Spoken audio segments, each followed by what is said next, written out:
Pipi kemerahan. Betul, betul, betul. Humairah. Ya, betul juga ya. Okey lah guys. Bismillahirrahmanirrahim. Kawan-kawan lain mungkin tak masuk. Tak apalah. Mungkin diorang ada exam esok. Jadi cikgu nak teruskanlah hari ini. Mana yang belum exam lagi tu, bolehlah kita buat revision. Okey, dah ready belum? Boleh kita teruskan? Okey. Kita nak masuk bahagian B. Okey, sekarang ni adalah mengenai pembiakan seks dan juga pembiakan aset. Boleh bagi contoh tak? Apa itu pembiakan aset? Okey, boleh tak bagi contoh? Apa contoh-contoh haiwan yang melalui assets? Ingat tak?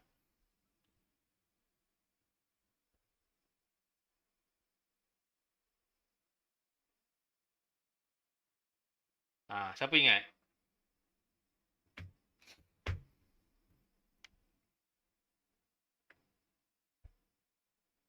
Tak ingat dia? Allahu Akbar. Jom tengok nota sikit. Dah lupa lah pula. Okey, jom tengok nota. Okey, minggu lepas kita dah belajar sikit antara pembiakan seks dan juga pembiakan aset.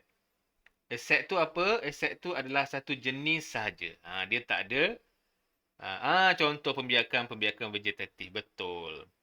Ini contoh-contohnya lah yang melalui pembiakan aset. Di mana dia tak ada jantina lelaki, dia tak ada jantina perempuan. Dia hanya ada satu jantina. Tak tahu nak panggil apa. Dia ada dirinya sahaja. So, contohnya ubi kentang, halia. Halia ni pembiakan vegetatif. Bawang, ameba, paramecium dan juga hydra. Jadi dia boleh duplicate dirinya. Dia boleh menyalin dirinya menjadi dua yang berbeza. Okey kalau macam set ni dia memerlukan jantan dan betina lah. Ada jantan, ada betina. Okey, boleh. Okey dah, jom kita buat jawab soalan dia. Okey, soalan pertama, tandakan tik kalau dia betul mengenai pembiakan seks dan juga assets. Okey, kita tengok yang pertama. Betul ke salah ni? Pembiakan asets berlaku dalam organisma ringkas seperti ameba dan juga paramecium. Okey, macam mana jawapan korang? Baru tengok tadi. Betul ke salah?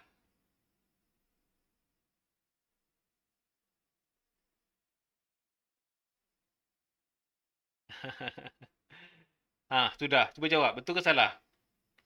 Tersekat-sekat. Okey, nombor satu ni. Betul ke salah? Pembiakan asets berlaku dalam organisma ringkas seperti ameba dan juga paramecium. Okey. Syamil tak nak jawab ke? Auni dah jawab dah tu. Auni kata betul. Jawapannya betul. Tahniah. Hebat korang. Okey, yang kedua. Okey, yang kedua ni dia kata adalah pembiakan seks melibatkan satu induk sahaja. Okey, nombor dua betul ke salah? Syamil kata salah. Ya, ramai kata salah. Humairah pun kata salah juga. Jadi salah jangan pangkah ya. Biarkan kat situ. Biarkan dekat situ. Okey, yang ketiga, belahan kedua ialah pembahagian satu sel induk kepada 4 sel. Macam mana ni?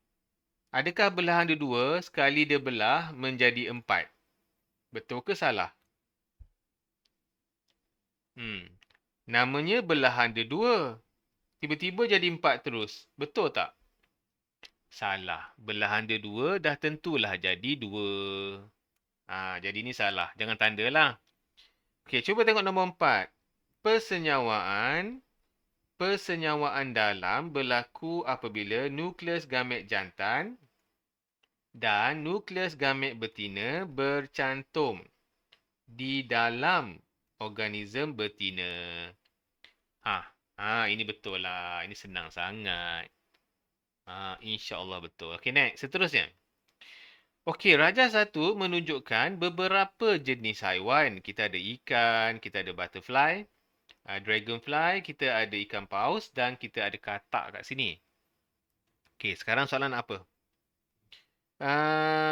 Okey, kita nak persenyawaan dalam, persenyawaan luar. Okey, kita tengok dulu.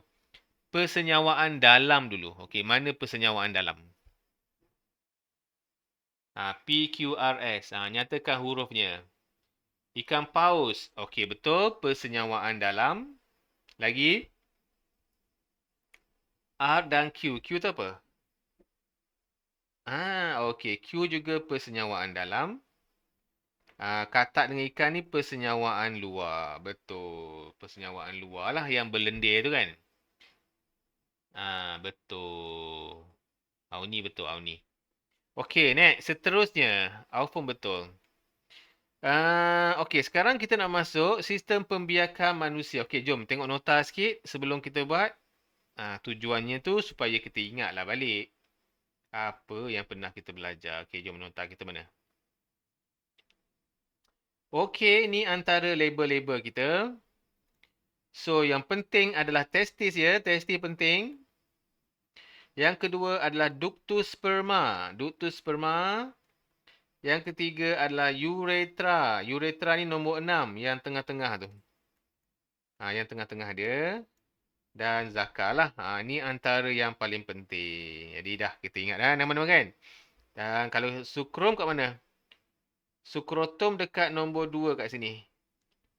Kelenjar prostat nombor 4 sini yang orang kata kena apa tu kanser prostat kat sini lah ya. Kanser prostat, kalau dikena kanser prostat nanti dia punya saluran ni tertutup.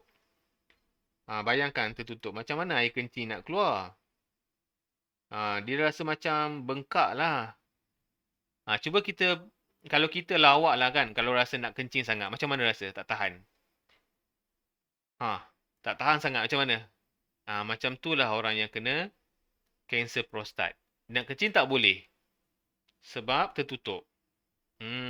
Jadi dia terpaksalah kena tebuk. Dan bersihkan semin. Okey, jom kita balik kepada soalan kita. Okey, ni soalan kita. Yang pertama, dia kata, label bahagian P, Q dalam sistem pembiakan lelaki menggunakan perkataan berikut. Okey, dia bagi jawapan dah guys. Kita pilih je. Dah jawab dah Syamil. Okey Syamil. Jadi yang P tu apa? P tu adalah ductus sperma. Betul. Jadi sini adalah ductus sperma. Okey, betul sangat. Q. Q tu adalah testis. Tengok, dia akan tanya yang popular-popular je. Okey, ni untuk wanita pula. Okey, jom kita check balik. Kita buat revision kejap. Nama-nama untuk bahagian wanita. Okey, yang penting adalah ovari. Ovari ni kita akan guna dia sehingga ke SPM. Manakah ovari kita? 1, 2, 3 hilang. Sekejap, betulkan balik. 3 kat situ. Okey, jadi satu ovari ni. Ovari ni sangat popular guys. Ni, kilang dia ni. Kilang menghasilkan telur. Nombor 2 popular adalah tube fallopian. Ni, nombor 2 ni. Tube fallopian. Kerana persenyawaan berlaku di sini. Persenyawaan berlaku di situ. Uterus ataupun rahim. Nombor 3, uterus. Tempat embrio membesar. Cervix jarang tanya. So, jarang tak payahlah. Yang Farah cara yang luar ni lah. Okey, dah. Kita dah buat revision. Jadi, kita akan nak jawab soalan. Kita baca dulu soalannya. Menunjukkan sistem pembiakan perempuan. Berdasarkan rajah 22, tulis bahagian yang mempunyai fungsi berikut. 1. Menghasilkan gamet betina dan hormon seks wanita. Okey. Siapa ingat? Namanya adalah ovari. Ovari. Betul? Kalau kita lupa namanya, kita letak je R. Boleh juga. Tulis je R, ya? Bagus. Menghasilkan mukus untuk memudahkan sperma berenang. Cervix. Cervix betul. Oh, cervix kadang-kadang ada juga cervix ataupun S ni lah. Bagus, bagus Sheila, tahniah Auni. Okey, persenyawaan dan kehamilan. Tandakan tik pada pernyataan mengenai kepentingan tali pusat dan plasenta. Okey, jom. Kita check dulu, buat revision. Tali pusat dan plasenta. Okey, jom. Mana tali pusat ya? Ni. Okay, kita besarkan sikit. Okey, okey. Jadi, senanglah kita nak buat rujukan. Okey, soalan tadi, tali pusat dan plasenta. Jom tengok tali pusat dulu. Tali pusat ni buat apa? Tiub yang menghubungkan fetus dengan plasenta. Okey, kita punya plasenta tu, kita punya uri lah, uri. Plasenta kita ni. Terdapat saluran darah di dalam tiub untuk mengangkut darah kepada fetus. Jadi daripada mak kepada anak dia. Jadi itulah tali pusat punya fungsi. Manakala plasenta pula, fungsi dia terbentuk daripada tisu-tisu ibu dia sendiri. Dan tisu embrio. Jadi gabungan dua ni lah. Tujuannya supaya plasenta ni dia membekalkan dia membekalkan nutrien, memberi oksigen, mengeluarkan karbon dioksida, bahan-bahan kumuh, darah dan sebagainya. Ini plasenta ni.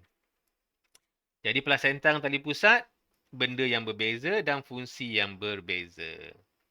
Okay, now jom kita jawab balik soalan dia. Okey, jadi nombor 3. Tandakan tik bagi pernyataan yang betul. Dia tak suka pangkah ya. Nombor 1. Okey, nombor 1 ni betul ke salah? Cuba awak baca. Pada pendapat awak, betul ke salah?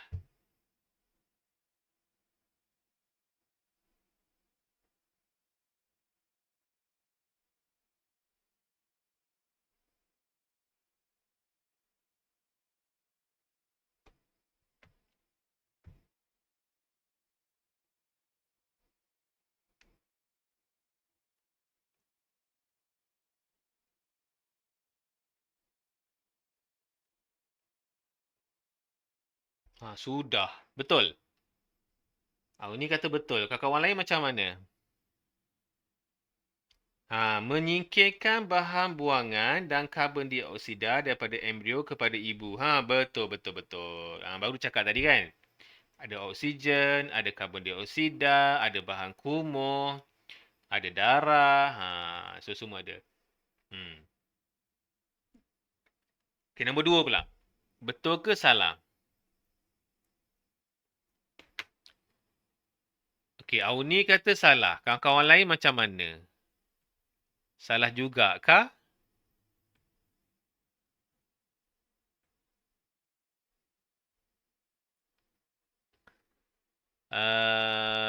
H. H tu apa? Salah ya? Salah ya. Auf kata salah, Auni kata salah ya. Mengawal dan mengekalkan suhu embrio. Tidak. Tali pusat dengan plasenta bukan mengawal suhu. Nombor 3, melindungi embrio daripada hentakan. Adakah dia melindungi embrio?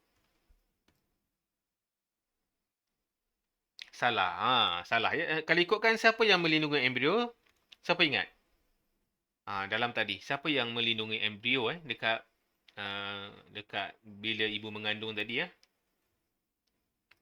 Dah lupa dah, jom kita check balik. Kita check balik. Yang mana satu yang melindungi? Okey, cuba cari ada tak yang melindungi?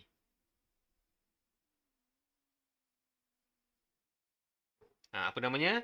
Bendali amnium. Betul ni, bendali amnium ni bertindak sebagai cushion. Jadi jawapan tadi salah lah. Okey, kalau korang nak buat nota, tanda kat sini. Jadi korang tanda kat sini nota. Yang melindungi embrio ni namanya adalah bendali. Bendalek amnion. Buatlah macam tu supaya nak buat revision senang. Amnion tak cantik lah pula. Amnion. Dah. Okey, nombor 4. Kat sini dia kata mengandungi oksigen, antibodi, nutrien, ibu kepada embrio. Ni betul ke salah? Betul. Dalam tu semua ada. Dalam plasenta tu lah. Okey, good. Bagus. Next. Okey, ini proses perkembangan baby. Okey, mula-mula sekali ni awak rasa apakah nama dia? Okey, kita mula dengan embrio ke? Tidak. Kita mula dengan zygote. Bila persenyawaan berlaku, kita mula dengan zygote. Zygote mula membesar, baru jadi embrio. Embrio ni yang menempel pada dinding uterus. Lepas tu baru jadi fetus. Fetus ni dah macam baby dah pun. Dan barulah jadi baby. Okey, jangan tertukar pula. Embrio dengan zygote. Zygote dulu. Okey, next. Seterusnya. Pembiakan tumbuhan. Tandakan bagi syarat-syarat pencambahan biji benih. Okey, jom. Kita check dulu nota kita. Syarat-syarat untuk pokok tumbuh ya. Mana pokok ni? Okey, ni tumbuhan berbunga. Mana syarat-syarat dia ya?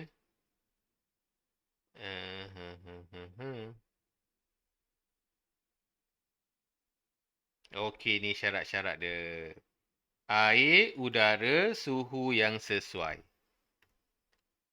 Air, udara, suhu yang sesuai. Okey, kita mulakan dengan nombor 1. Betul ke salah?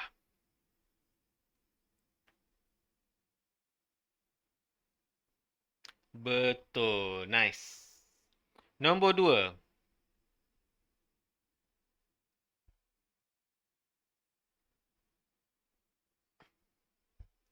Nombor 2 salah. Ya, nombor 2 salah. Nombor 3.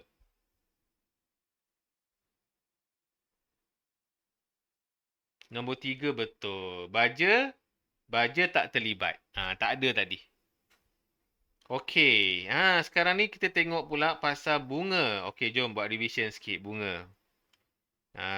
Supaya kita dapatlah idea kan. Jom buat revision. Mana bunga ya? Kelopak bunga. Okey, ni kelopak bunga ya. Bunga bisect namanya. Bisect ni ada jantan dan betina. Jadi kat sini tengok. Kalau yang jantan ni kita panggil dia sebagai stamen. Yang betina namanya pistil. Pistil ni ada stigma, ada stil, ada ovari, ada oval. Semuanya betina.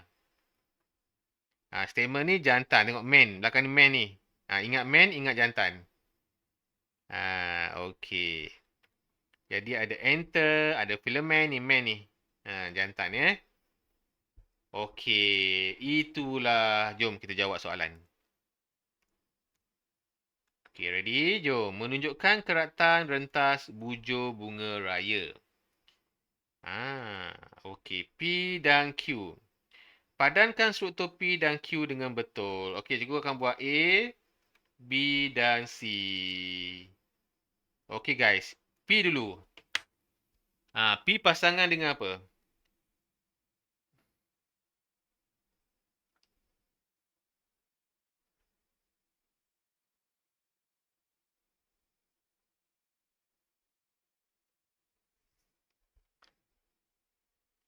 P tu apa? P tu kelopak kan? Jadi kelopak dia menarik perhatian serangga. Betul Auni? Auf betul Auf. Okey, Q pula. Q tu jantan tu, itu jantan. Sebab dia adalah debunga kat situ kan? Debunga jadi dia menghasilkan gamet jantan. Okey. Baru nak masuk bahagian C. Okey, kitaran head. Okey, kitaran head ada berapa hari? Kitaran head ada 28 hari. 28 hari ni. Okey, di manakah hari subuh dia? Ni soalan cikgu lah. Sebelum kita jawab ni, cikgu tanya dulu. Hari yang keberapakah hari subuh dia? Siapa ingat?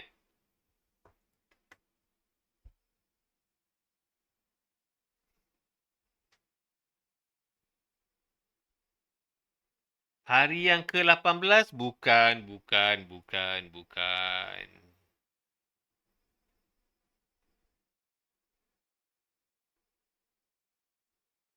17? Bukan, bukan, bukan. Ni, 28 bahagi 2.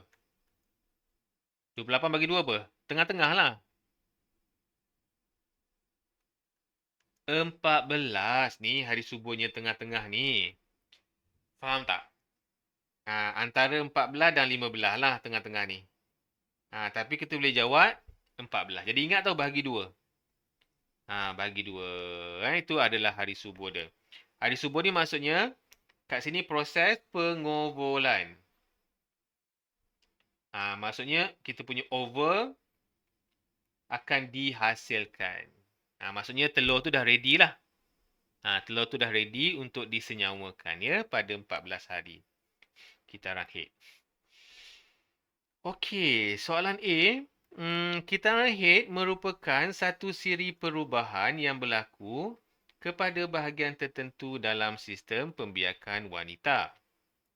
Okey, soalan ni. Soalannya apa? Namakan bahagian tersebut. Kitaran head. Okey, kitaran head ni berlaku kat mana? Apa namanya? Jom kita check kejap. Kita belum buat revision kan? Jom kita check kejap ya. Mana kitaran head atas lagi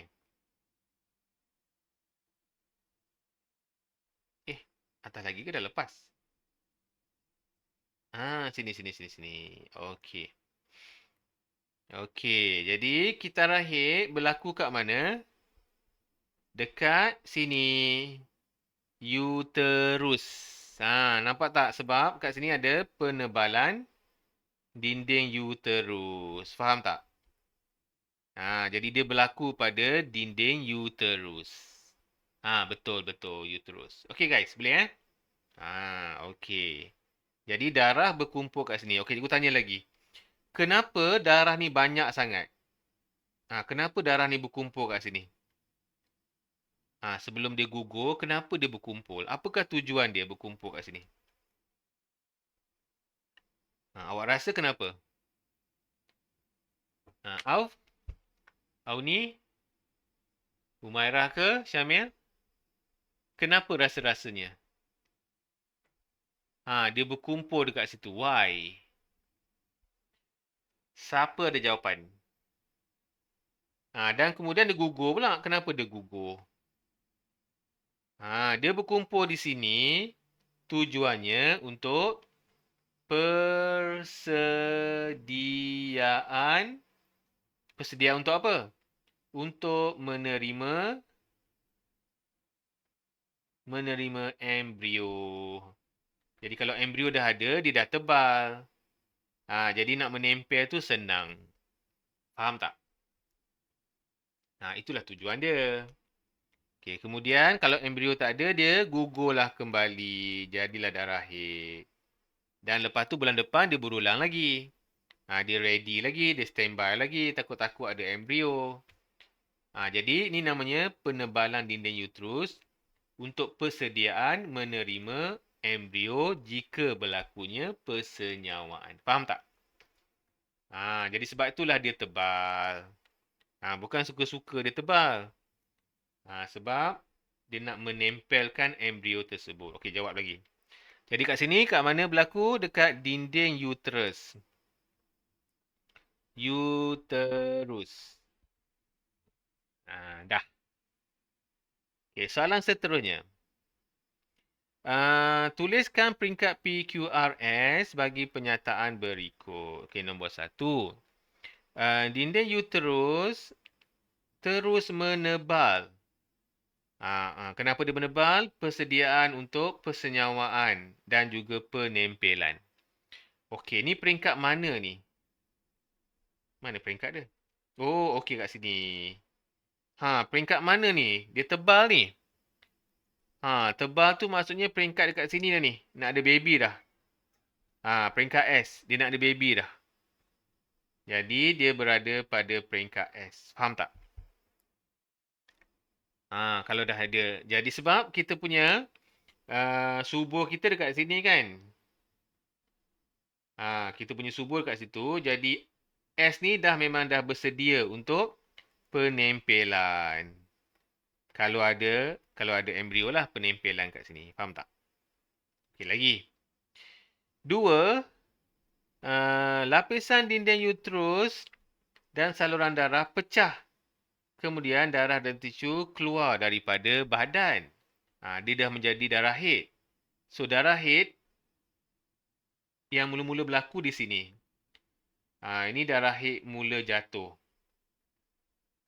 Darah haid mula gugur pada P. Jadi dia berlaku kepada peringkat P, ya. Okey, 3, ovum dibebaskan. Lapisan dinding saluran darah berkembang. Itu berlaku di R. Nampak tak subur? Bila subur, maka dia berlakulah ovum dibebaskan. Jadi ini menunjukkan dia subur lah. Sebab ovum dibebaskan. Faham tak, guys? Boleh tak sampai sini? Boleh terima? Bolehlah kan?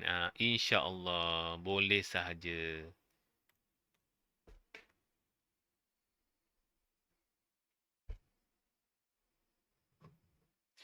Okey, next. Seterusnya. Kita buat lagi yang ke C pula. Ke C. Okey, kita haid yang tidak stabil boleh memberi kesan buruk terhadap kesihatan seorang wanita. Kalau katakanlah kita rahid ni tak stabil. Kejap ada, kejap tak ada. Sepatutnya ada tapi tak ada. Jadi dia akan mengibatkan kesihatan dan juga kesan hormon kepada wanita. Jadi soalannya, terangkan kesan buruk tersebut dan cara mengatasinya. Haid dia tak stabil. Okey. Jadi yang pertama, apakah akibat dia? Awak rasa? Yang pertama akibat dia adalah menghadapi masalah kesihatan. Kesian kat dia. Murung ke? Kan? Ataupun mungkin juga mengalami kemandulan. Sebab hormon tak stabil, kemandulan. Kesian kat dia. Nombor 2. Apa lagi berlaku? Selain daripada masalah kesihatan, mungkin dia mengalami masalah hormon. Kan? Lagi apa lagi?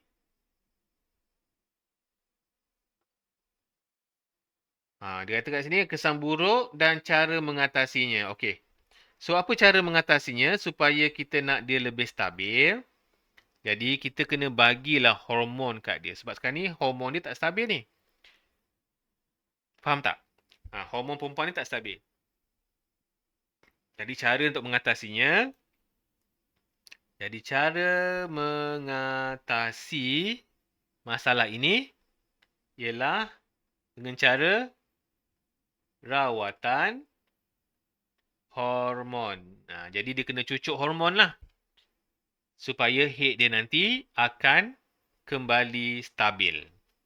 Tak adalah kejap ada, kejap tak ada kan. Dia kembali stabil. Faham tak? Boleh. Tapi katakanlah kalau dia berterusan. Dia tak stabil aja. Macam mana dia nak planning untuk dapatkan baby kan? Sebab dia tak stabil je, dia tak tahulah bila dia subur. Sepatutnya haid ni 28 hari. Tapi tak cukup aja. Terlebih ke, tak cukup ke. Faham tak? Jadi dia tak boleh nak tahu bila hari subur dia. Jadi kalau dia tak tahu juga, cara lain untuk mengatasinya, gunalah kaedah persenyawaan apa ni, in vitro ataupun nama lain dia IVF. Katakanlah kalau dia masih tak stabil juga, dia punya head dia, terpaksalah kena guna cara in vitro. In vitro tu yang cikgu letak dekat group tu lah. Cikgu letak dekat group tu. Boleh?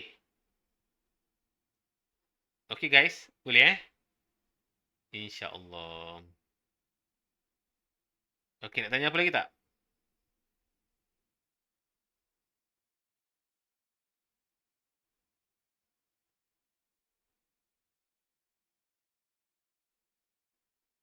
Ada apa-apa nak tanya tak sampai di sini? Boleh cikgu teruskan ke macam mana?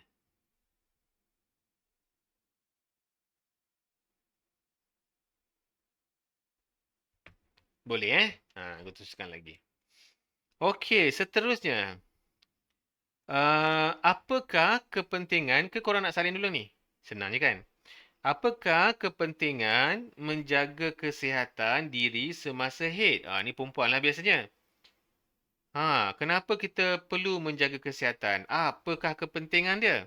Jadi kat sini soalannya tanya, apakah kepentingan? Okey, jawab guys.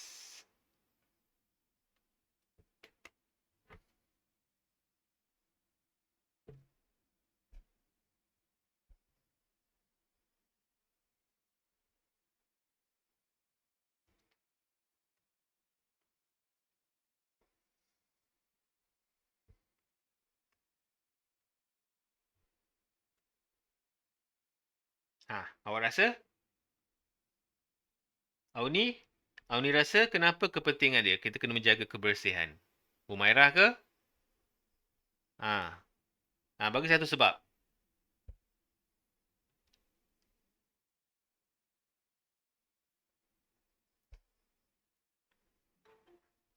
Cuba bagi satu sebab. Kenapa?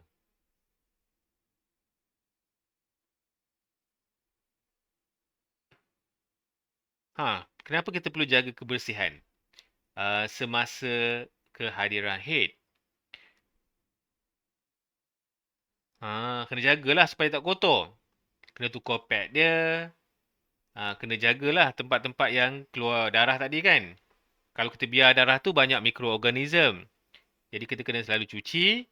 Untuk apa? Untuk memastikan apa? Memastikan sistem pembiakan kita. Pembiakan wanita lah ni. Pembiakan wanita tidak dijangkiti.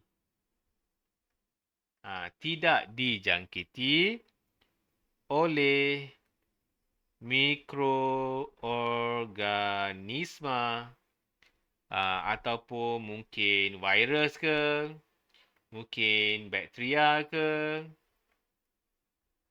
dan mikroorganism yang lain. Faham tak? Jadi sebab itulah kita kena kuman ke betul, Maira. Jadi sebab itulah kita kena sentiasa menjaga kesihatan semasa haid. Terutamanya kawan-kawan wanita kita. Okey, salin dulu.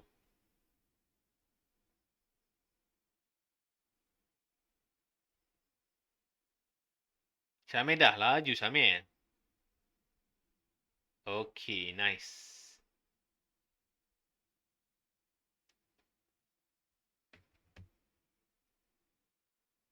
Okey, cikgu teruskan lagi. Nak salin. Syamil dah siap.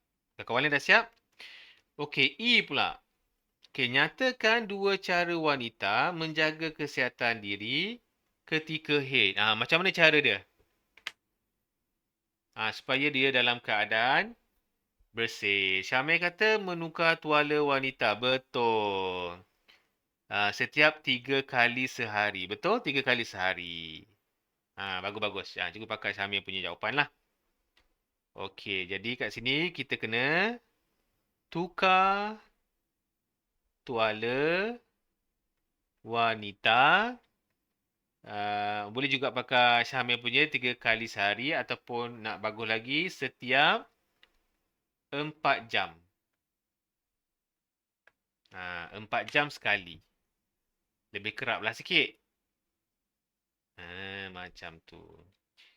Mandi dengan kerap untuk bersih. Ya, betul. Mandi dengan kerap. Okey, nombor 1. Nombor 2. Mandi dengan kerap. Okey, betul? Mandi dengan kerap. Okey, Auni, tahniah. Betul, betul, betul. Dan jawapan-jawapan lain yang sesuai diterima sahaja. Okey, dah. Salin dulu. Terror pun korang jawab. Nanti kalau exam jawab macam ni lah. Pastikan kita jawab dengan jawapan yang penuh tau. Ayat penuh. Ayatnya penuh. Jangan cakap kerap je. Kalau elok lagi buat ayat penuh sikit lah. Mandi dengan kerap untuk membersihkan badan. Macam Auni buat tu. Ataupun mandi dengan kerap supaya badan menjadi bersih. Macam itulah ayat penuh. Okey. Seterusnya, persenyawaan dan kehamilan. Okey, kat sini kita ada faktor mempengaruhi perkembangan fetus. Apakah faktor-faktor dia? Okey, So, apa itu P? Baru kita tengok tadi. P. Ingat lagi tak? P tu apa? Ini.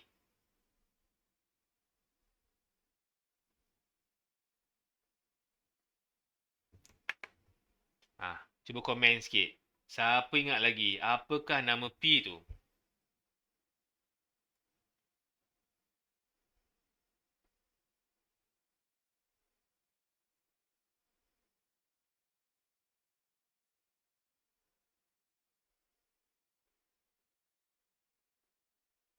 Namanya placenta. Betul, ingat pun. Bukan tali pusat. Tali pusat dekat sini. Yang dia pegang tu. Ini namanya placenta. Apakah fungsi placenta? Siapa ingat? Kita senaraikan dulu. Apakah fungsi dia yang pertama? Dia membekalkan apa? Ada oksigen. Lagi? Nutrien. Apa lagi? Darah. Okey, dia menyingkirkan apa? Apa yang disingkirkan? Ni dia beri. Dia juga menyingkirkan. Dia menyingkirkan apa? Dia menyingkirkan karbon dioksida. Dia menyingkirkan bahan kumuh. Ingat tak? Boleh kan? Satu dia memberi. Satu lagi dia menyingkirkan. Itu fungsi placenta.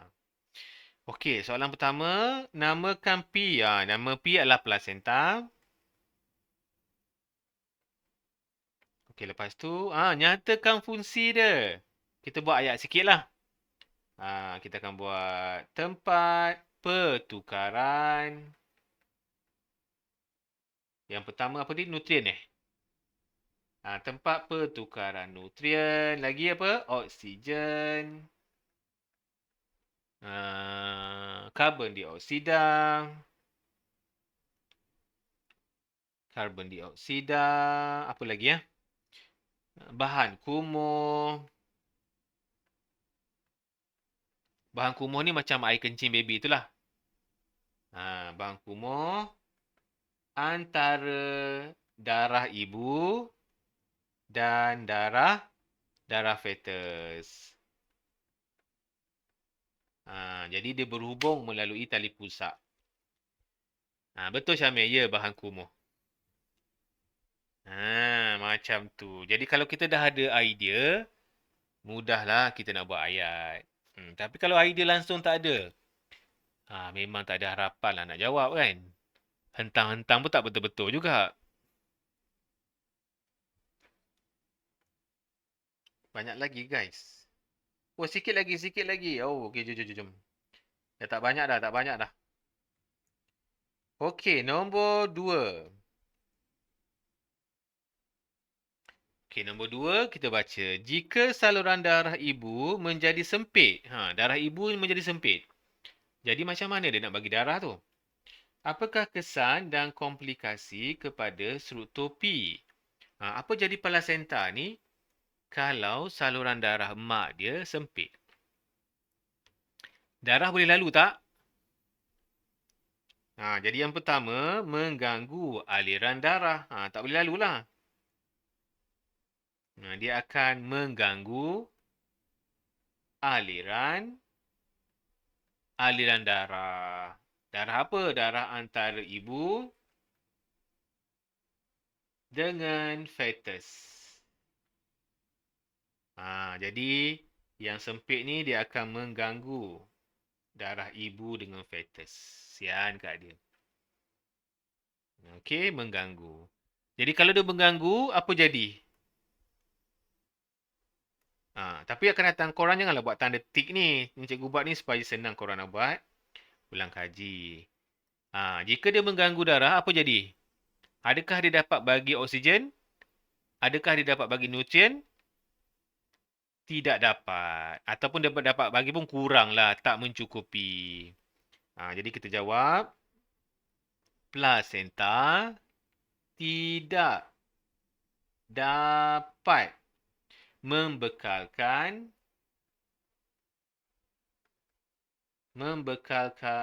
oksigen dan nutrien. Dua-dua tak bagi. Kesian kat dia. Yang mencukupi. Tak cukup kepada fetus. Ataupun untuk pembesaran fetus.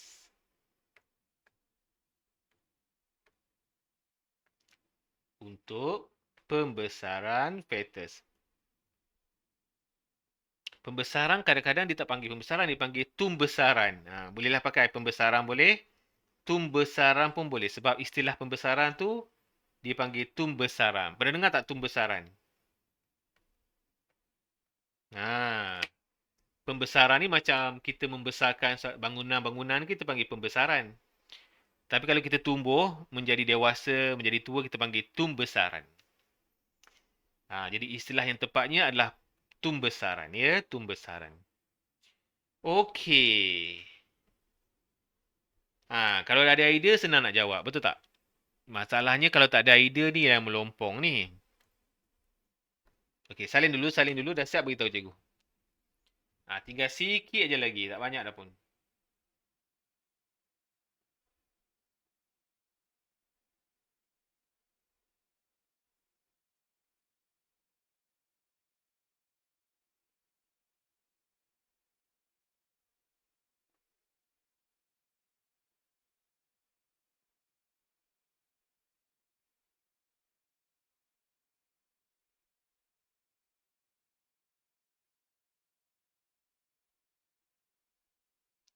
Okey, so boleh cikgu teruskan lagi ke macam mana?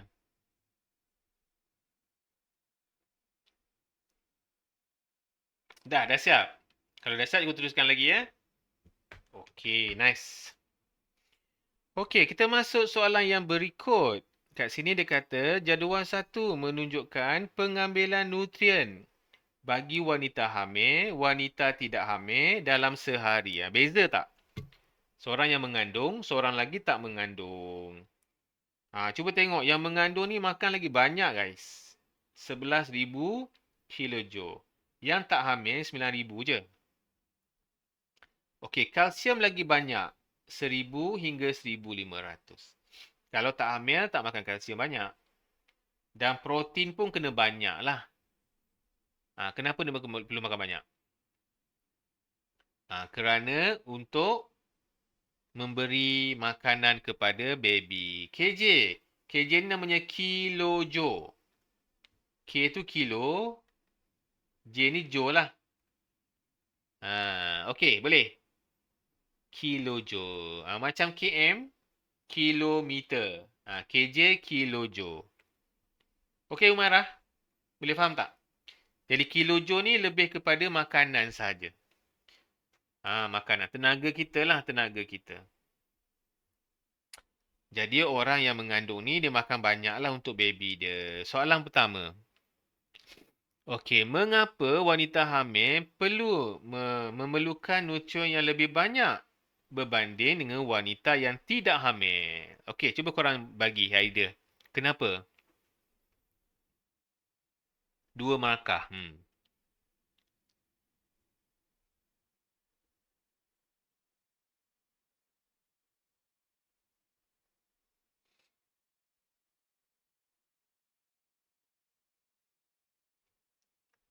Humairah, agak-agaknya kenapa ibu-ibu mengandung dia memerlukan nutrien lebih daripada yang tak mengandung. Apa awak punya idea? Okey, Auni kata untuk kesihatan ibu dan baby. Betul. Tapi kalau kesihatan, kita kena makan banyak vitamin. Ni bukan vitamin.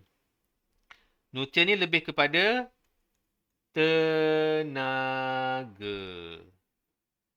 Betul ah, membekalkan nutrien tu boleh. Okey, cikgu pakai yang Umairah punya jawapan lah. Jadi membekalkan ataupun memastikan ataupun membekalkan. Memastikan bekalan nutrien. Yang cukup untuk fetus. Jadi fetus bolehlah membesar dengan sihat. Okey, nombor 1. Nombor 2 apa lagi? Tadi Auni kata sihat kan? Cikgu tambah kepada tenaga lah. Dapat membekalkan tenaga. Okey, yang mencukupi. Yang mencukupi kepada ibu sepanjang kehamilan. Sepanjang penghamilan. Kehamilan. Jadi ibu dapatlah tenaga yang cukup. Okey, boleh sampai sini. Faham tak? Boleh terima tak? Boleh kan? Alhamdulillah.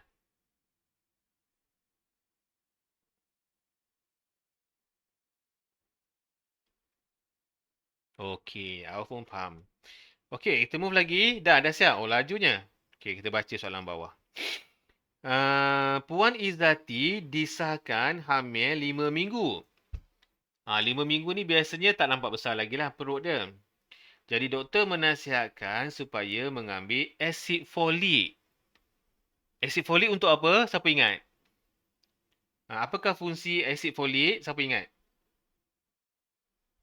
Untuk apa? Untuk sistem saraf. Jadi siapa-siapa yang mengalami saraf tu kena cari makanan yang ada asid folik.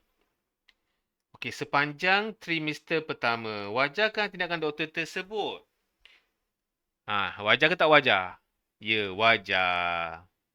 Kenapa wajar? Kerana asid folik membekalkan ataupun kita boleh kata penting untuk perkembangan sistem saraf. Bawah ni lah ya. Sistem saraf fetus. Jadi, kalau makan ni banyak, taklah banyak. Secukupnya lah kan. Sistem. Sistem saraf fetus. Jadi, fetus pun jadi sihat lah sistem saraf dia. Okey, 2 markah. Satu lagi, kalau kita makan dengan cukup, dapat mengelakkan. Okey, membantu mengelakkan kecacatan bayi ketika bersalin nanti. Kecacatan baby ketika bersalin ataupun apabila lahir. Apabila lahir kelak. Macam itulah cara dia.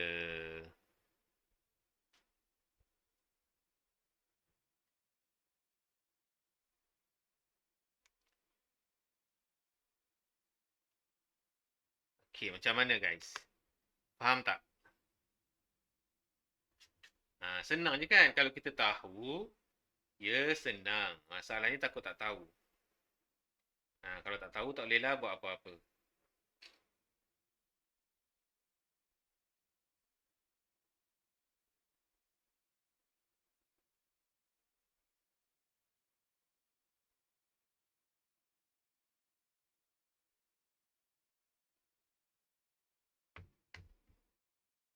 Okay, Auf, faham. Okey, kita ada dua soalan lagi lah. Jom, kita habiskan. Sikit je lagi. Dah salin ke belum ni? Dah siap belum? Okey.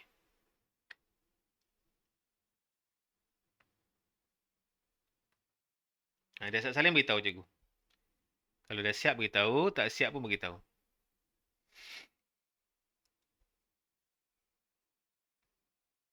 Dah, okey, jom. Okey, seorang ibu yang hamil seharusnya menjauhi gaya hidup tidak sihat seperti merokok, minum arak dan ambil dadah. Wajar ke tak wajar ni? Wajarlah. Soalannya, nyatakan dua kesan kepada fetus dalam kandungan jika wanita itu mengamalkan gaya hidup ini sehingga dia lahir baby. Apa jadi kepada baby tu? Awak rasa yang pertama jadi apa pada baby tu? Cacat, ya, betul. Bayi terencat akal. Kesian kat baby. Fetus akan menjadi cacat. Betul, betul. Humairah betul. Lagi, kemungkinan mengalami keguguran. Keguguran. Kesian kat dia. Mengalami keguguran. Tak pasal-pasal.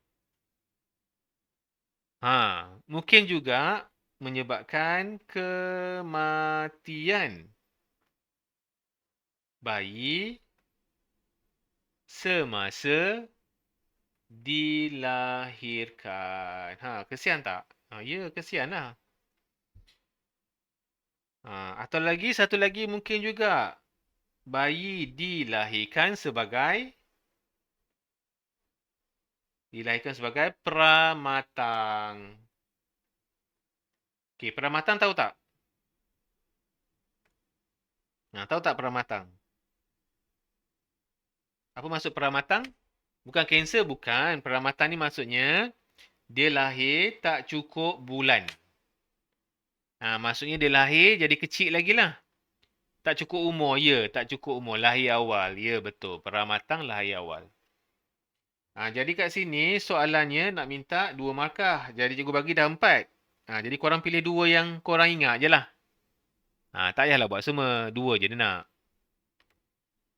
Okey dah. Salin dulu. Kita nak pergi soalan yang terakhir kita. Soalan yang terakhir.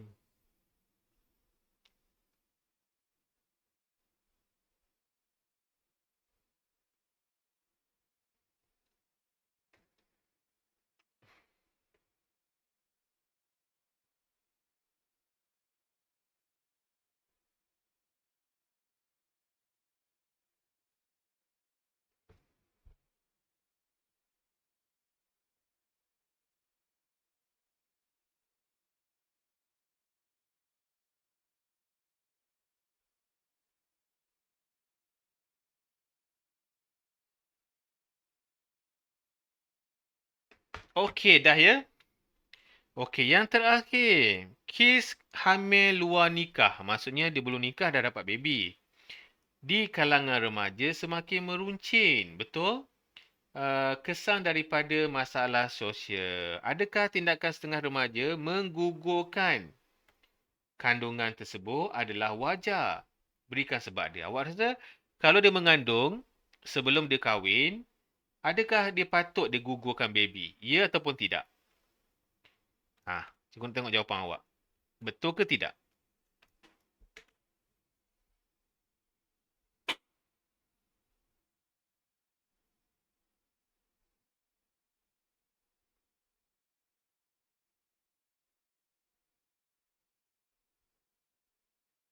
Auf macam mana Auf? Auf setuju tak? Dia mengandung sebelum dia kahwin. Dapat baby tu, dia nak gugurkan baby tu. Wajar ke tak wajar? Humairah rasa wajar tak? Auni rasa wajar tak? Okey, tidak wajar satu markah. Bagi sebab dia. Kenapa tidak wajar? Okey, betul-betul tidak wajar ni satu markah dapat. Kenapa tak wajar? Bagi reason. Apa reason awak? Kalau sebut tak wajar sahaja, satu markah aja, satu markah lagi ni.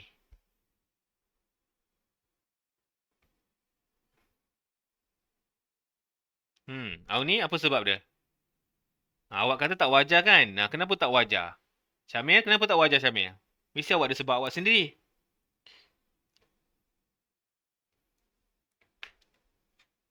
Sudah. Dah tak ada idea dah pula. Mendapat nama yang buruk terhadap aksi. Macam mana tu?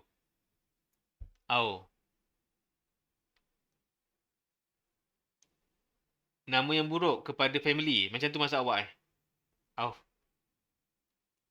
Kalau nama yang buruk, baik kita gugurkanlah dia. Ni maksudnya kita nak gugurkan dia, tapi kita tak kata tak wajar. Kita tak nak digugur. Kita tak nak digugurkan. Kita nak baby tu hidup sekarang.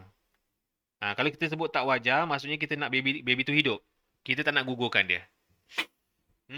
Kenapa? Kerana bayi tersebut juga mempunyai apa? Mempunyai hak untuk hidup. Bukan salah baby tu. Yang salahnya parent dia. Faham tak? Jadi tak wajarlah kita nak gugurkan dia. Jadi kita kena hidupkan kerana bukan sebab ibu tu. Kerana baby tu. Kesian kat baby tu. Bukan kesian pada mak ayah dia. Okey. Kan banyak kita jumpa orang buang baby kat sampah, dalam sungai, kesian kat baby tu. Dia pun berhak untuk hidup. Okeylah guys, cukuplah untuk malam ni. Tahniah semua. So, minggu hadapan, kita akan masuk bab baru. Tapi minggu hadapan dia tak? Minggu hadapan. Minggu hadapan tak ada kelas guys. Minggu depan juga ada bengkel. Lagipun minggu hadapan ada 5 minggu. Bulan hadapan ada 5 minggu. Jadi kita cutilah minggu hadapan juga ada bengkel. Okey lah, bye. Bye guys. Assalamualaikum warahmatullahi wabarakatuh. Sama-sama. Okey, selamat malam. Jangan lupa buat homework dan tidur awal ya.